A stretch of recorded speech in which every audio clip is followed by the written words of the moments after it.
Hi, it's Dave Stockbridge from Real, and thanks so much to everybody who's been tuning into the Real News over recent weeks. It's been absolutely wonderful, and joining me, as always, is Matthew Norris. Thanks so much, Matt.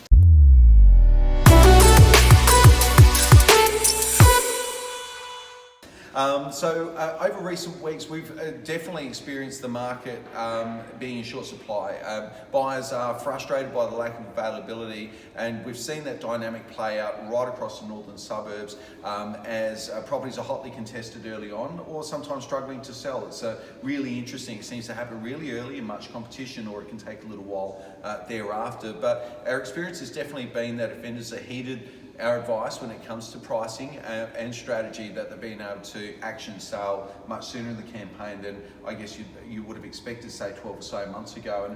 And I mean, we're still within a year of the end of local manufacturing. Of course, Holden's is shut down just around the corner, and a year or so ago it was all bad news. Coca-Cola was moving away, Bridgestone was closing up shop, Rinnai were on the way out, and Holden's, that loomed large in people's minds. And I think a lot of people are expecting the market to settle down, especially out this way, but that's not really been what's played out.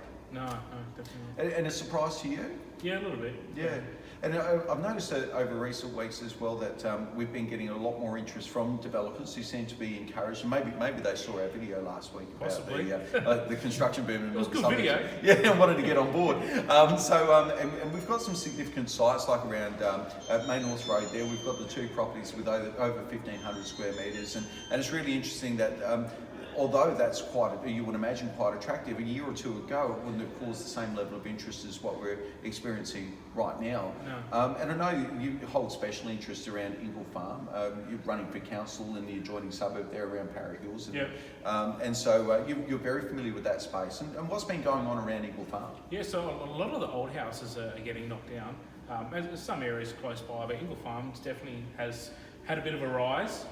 Last year they had about 29 land sales. This year, in March, I should say, and this year 55. Right. Okay. So it's a big jump. Yeah, I mean it's almost twice as many, and this is homes giving away to 1, 2s and 3s. The older homes getting knocked down. Yeah. And so what size allotments are you seeing being? So you've got these larger allotments being cut down into what kind of square meterage? Blocks of 2 and 3. Yeah. So around that 250, 300 square metre mark. Yeah, enough for like a small 3-bedroom house is kind of with one single garage is kind of the mix that's pretty popular. So what's the average house price sale in, say, Ingle Farm at the moment? The median's about 330. Okay. Yeah, that's for a 3-bedroom, and then for a 4-bedroom, it's just over 400.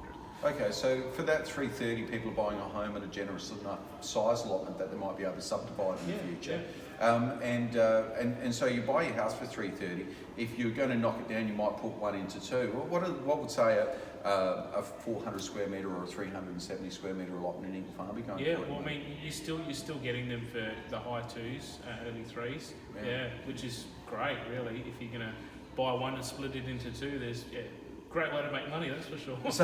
So you'd have to say anybody who's on a corner allotment right now, or has got that more significant frontage, or potential to buy developers, definitely in the box seat. Yeah, definitely. There's one particular development that's just been finished a few months ago up on Wright Road, just in Ingle Farm, and it was a classic corner block, and they've actually divided it almost in half. But the second house on the right hand side have enough space for two. It's like a double garage. Yeah. So it's a lot of land there to divide up. I guess all of a sudden making that area really attractive for first home buyers that can take advantage and leverage that $15,000 first home buyer grant. So that's not available if you're buying established, but if you're buying something that's brand new, so if the developer's building it, hasn't lived in it yet, or if you're building yourself, then you can be in acceptance or receive that grant. Yeah, definitely. So it's fantastic. I mean, what are you, 15 or so kilometres out from the CBD of Adelaide?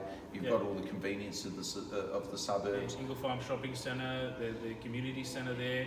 You've got the Foodland with Walkley Heights, and then you've got all the water trails through there. So.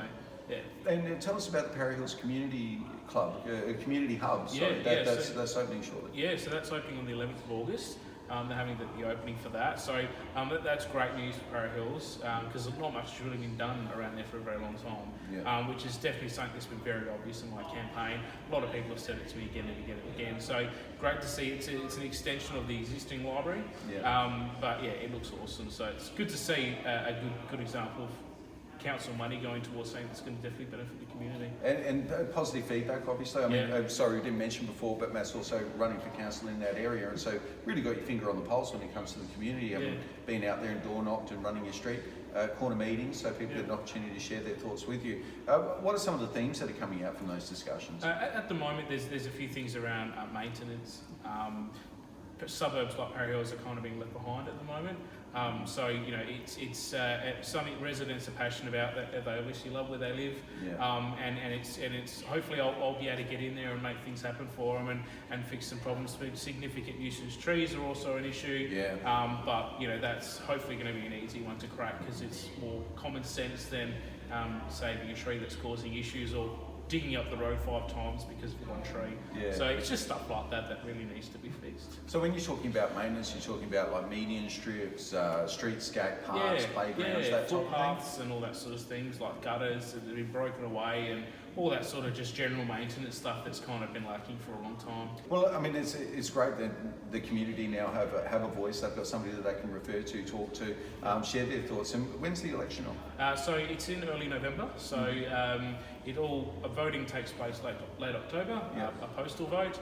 And then it all happens early November. So it's not a matter that you go and vote or you go to so you get something in the post? Exactly. As long as you're registered to vote.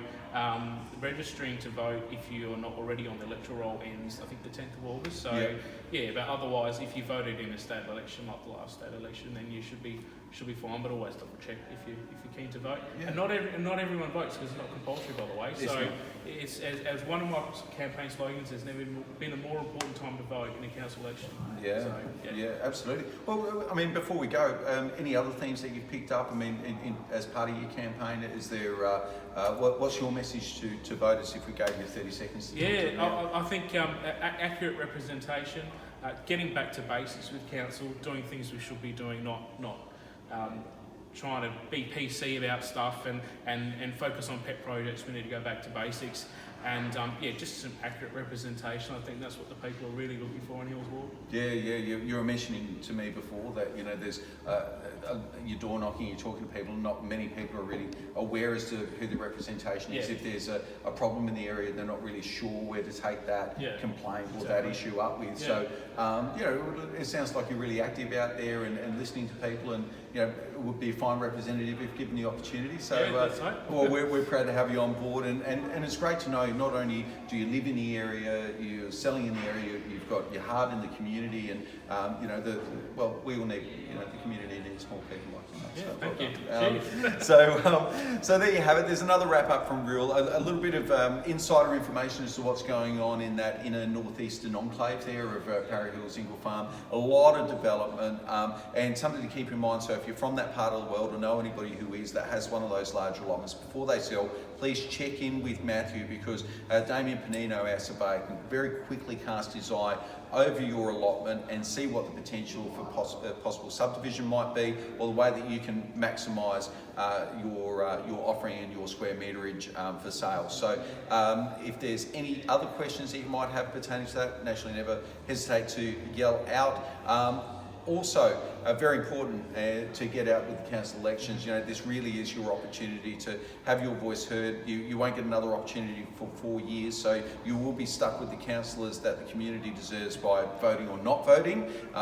So please get out there and make sure that your voice is being heard. And if you haven't already connected with the councillor, please stay tuned, because we will hope to bring you interviews with those people that are looking to shape and influence our community over the next 4 years as we get closer to the council elections. I'm Dave from Real. And I'm Matthew. Thanks so much for joining us again, guys. And for those people that are out there this weekend buying homes, happy house hunting. And to everybody else, we look forward to seeing you.